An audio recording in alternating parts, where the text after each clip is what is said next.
Assalamu alaikum warahmatullahi wabarakatuh. Dear students, I welcome you all to Hussaini Public YouTube channel. जैसे आप जानते हो कि पिछले वीडियो में हमने क्वाड्रेटिक इक्वेशन को प्रूव किया था कि क्वाड्रेटिक इक्वेशन के जीरोस या रूट्स जिनको हम कहते हैं कि वो कैसे हम निकालते हैं, जिसके लिए हमने एक फॉर्मूला निकाली थी, variable is equal to minus B plus minus under root b square minus 4ac whole divided by twice a. Here b is the coefficient of x, b is the coefficient of x, a is the coefficient of x square variable square और c जो है वो है constant term. तो b जो है वो constant है लीनियर टर्म का, a जो है वो कांस्टेंट है क्वाड्रेटिक टर्म का और c खुद कांस्टेंट टर्म है। जैसे कि यहाँ पर अब हमें इक्वेशन एक एग्जांपल हमने ली है, इसको हल करने के लिए ये लिखा है मैंने x minus 1/x is equal to 3। ये यहाँ पे इस वक्त कोई पॉलिनोमियल नहीं है, क्योंकि हमें पता है पॉलिनोमियल वो अलजेब्रिक एक्सप्रेशन होती है जिसमें वेरिएबल का पावर न्यूमरेटर में होल नंबर होगा। और ये 1/x जो है, अगर हम देखेंगे 1/x is equal to x का पावर कुछ नहीं है तो 1 होगा। That is x raised power minus 1 where minus 1 is not a whole number, क्योंकि यहाँ पे ये डिनोमिनेटर में है, जब ये न्यूमरेटर में आएगा तो इसका पावर नेगेटिव हो जाएगा, जो हमने फार्मूला ऑलरेडी 8th में भी पढ़ी है, a raised power minus n is equal to 1 divided by a raised power n। तो जब हम इसको शिफ्ट करेंगे तो ये नेगेटिव बन जाएगा, इसलिए ये अभी होल नंबर नहीं है क्योंकि -1 है। जब ये होल नंबर नहीं है तो ये पॉलिनोमियल नहीं है। इसके जीरो निकालने के लिए पहले हमें इसको कन्वर्ट करना है क्वाड्रेटिक इक्वेशन में, क्योंकि टॉपिक हमारा है क्वाड्रेटिक इक्वेशन। लेकिन इस इक्वेशन को साइड में यहाँ पे बोला गया है कि x is not equal to 0, यानी हम कभी ऐसा ना समझे कि x 0 है। क्यों x 0 नहीं है? क्योंकि जो ये 1/x है, अगर मैं x के बदले 0 लिखूंगा तो ये 1 डिवाइड बाई 0 आएगा, और ये हम डिफाइन नहीं कर सकते हैं कि 1/0 किसके बराबर है, क्योंकि अगर हम इसको ट्राई करेंगे 1 को डिवाइड करेंगे 0 से, हमें पता है जब हम टेबल पढ़ते हैं तो हम या तो इक्वल होना चाहिए या इसके नजदीक होना चाहिए। तो अगर मैं 0 into 100 करूंगा तो वो 0 है, 1 से काफी छोटा है, 100 से तो छोटा निकला है। फिर अगर मैं 0 into 1000 करूंगा वो भी 0 है, तो 1000 भी छोटा होगा। हम ऐसे ही टेबल पढ़ते जाएंगे, इसका हम डिवीजन नहीं होगा। जब डिवीजन नहीं होगा तो इसको हम लिखते हैं ND, नॉट डिफाइंड। हम यहाँ पे स्टे ऐसे ही करते हैं, उसको हल ही नहीं कर पाते हैं।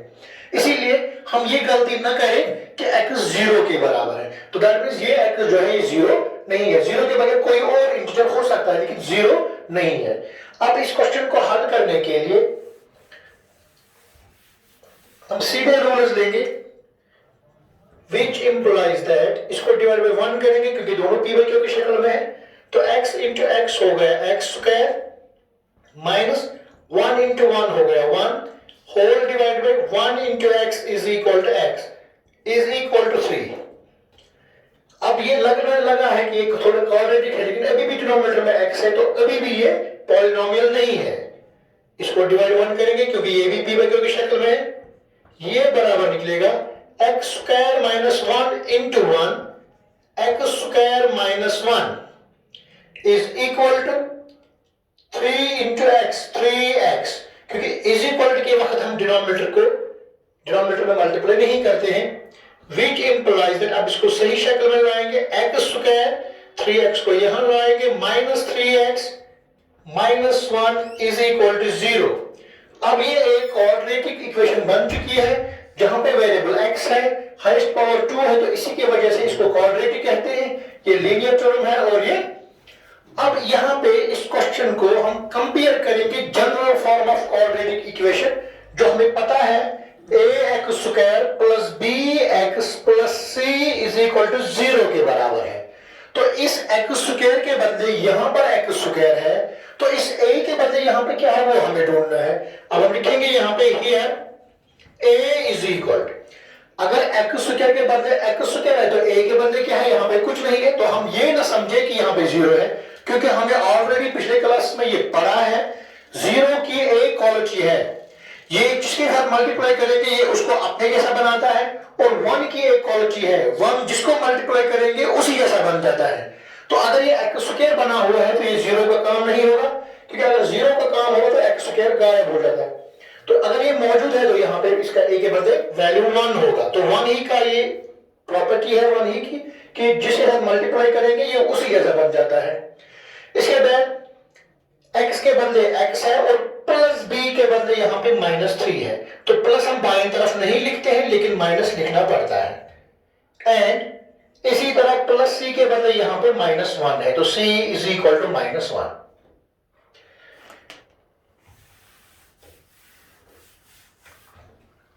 नाउ जब a का वैल्यू हमें पता है, b का भी पता है और c का भी पता है, तो अब हम देखेंगे पहले इस इक्वेशन के जीरोस जो है या रूट्स जो है क्या वो रियल है कि रियल नहीं है, वो देखने के लिए हमारे पास एक फॉर्मूला है जिसको हम डिस्क्रिमिनेंट कहते हैं, magnitude of quadratic equation.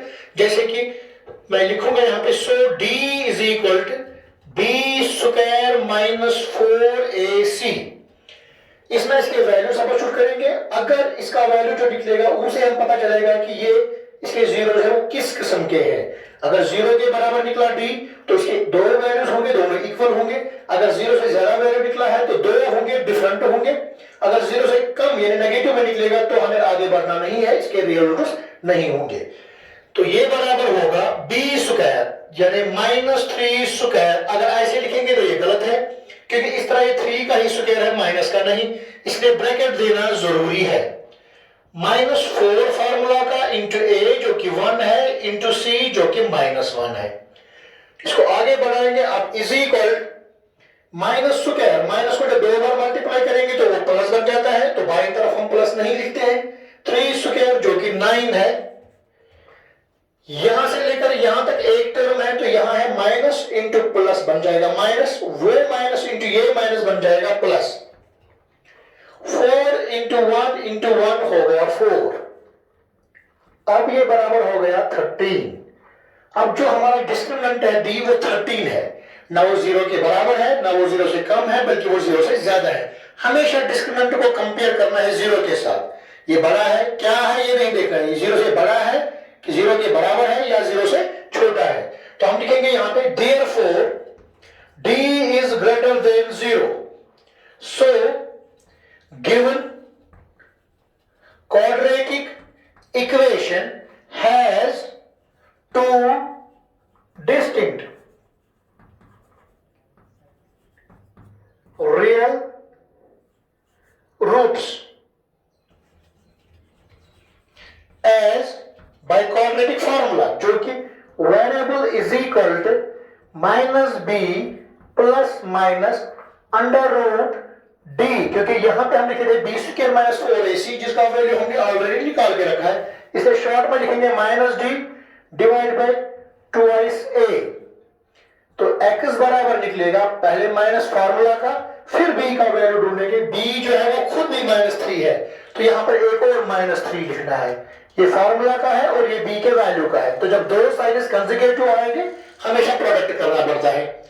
Plus minus under root d का वैल्यू हमने ऑलरेडी निकाला है क्योंकि यहाँ पे 13 निकला है तो डायरेक्टली 13 लिखेंगे डिवाइड बाय 2 इंटू a, और a का वैल्यू यहाँ पे है जो कि 1 है तो लिखेंगे 1 which implies that minus into minus बन गया प्लस, लिखेंगे 3, बाईं तरफ प्लस हम नहीं लिखते हैं। प्लस माइनस अंडर रूट 13 जो है जब हम इसके रूट्स निकालेंगे तो वो डेसिमल में निकलेंगे क्योंकि हमने 8th में पढ़ा है जिस नंबर के लास्ट में 2 होगा 3 होगा 7 होगा या 8 होगा जिसका इख्तिताम 2 पे 3 पे 7 पे या 8 पे होगा वो कभी भी परफेक्ट स्क्वायर नहीं होगा, इसका स्क्वायर रूट जो है वो हटेगा ही नहीं, इसलिए हम इसको वापस ही लिखेंगे अंडर रूट 13 डिवाइड बाई 2। इसके आगे हम इसको हल नहीं कर सकते हैं तो इसलिए हम इसको यहां पे लिखेंगे इधर x is equal to 3 plus under root 13 divided by 2 or x is equal to 3 minus under root 13 divided by 2।